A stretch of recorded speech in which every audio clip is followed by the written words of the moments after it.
Hello everyone. So as you may or may not notice, there are a few contemporary issues that I have been noticeably silent about.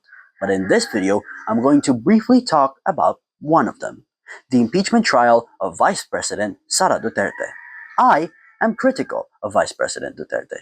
You'd know that much if you constantly watch my stories on Facebook and Instagram. And that is because I believe she wasn't the best person for the position, and I don't think she should have been elected. And yet, here we are. Anyway, here's a summary of what led up to her being impeached.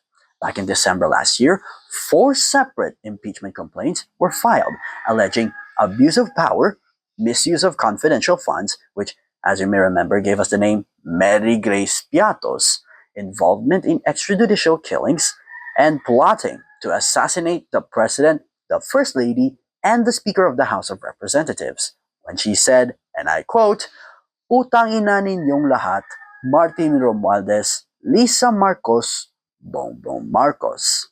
Her words, not mine. Then, on the 5th of February, the House voted 215 to 0, well above the 102-member threshold to impeach Duterte, approving the articles of impeachment. Then, the Senate simply stalled the utter living hell out of this trial, which is unconstitutional, by the way, dragging this out to the next Congress, a Congress that has re-elected the same people who chose to delay this trial for months. And then, on the 10th of June, the Senate, acting as an impeachment court, voted 18 to 5 to remand the articles back to the House, citing constitutional or procedural defects, which, what? However, on the 11th of June, the House certified the articles as proper and in compliance with constitutional requirements, but only after Senate queries regarding jurisdiction and procedure were clarified. And then on the 8th of July, the Supreme Court issued a resolution requiring both the House and the Senate to submit verified sworn proofs on the handling of the impeachment complaints, especially emphasizing whether due process was followed in filing and transmitting them. Now, I, like a lot of people, want her convicted and removed from her position as vice president. But that wouldn't be easy. A 2/3 majority vote, or 16 of the 24 senators, is required to convict Duterte, and conviction also results in permanent disqualification from public office. However, Duterte remains in office unless removed. And because of the incredibly high stakes of this trial, the Senate remains deeply polarized. Figures like Senators Coco Pimentel, Risa Hontiveros, Nancy Binay, Grace Poe, and Sherwin Gatchalian opposed the remand motion. Pro-Duterte voices criticized the process and expressed concern over economic impacts and alleged a politically motivated witch hunt.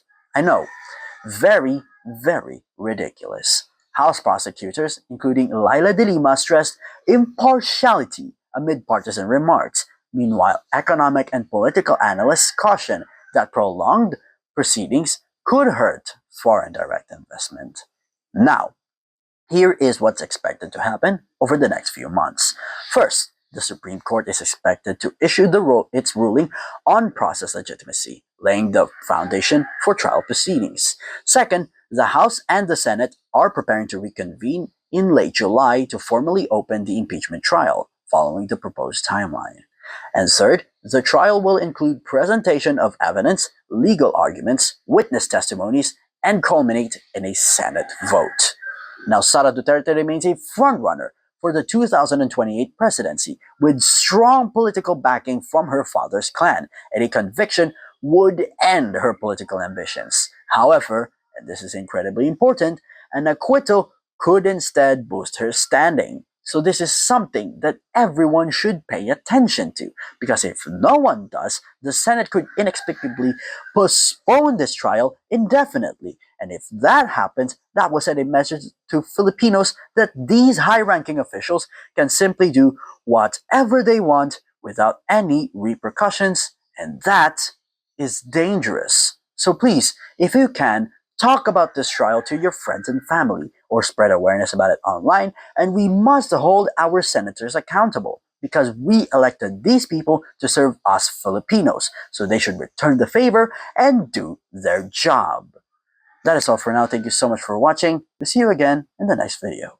Goodbye.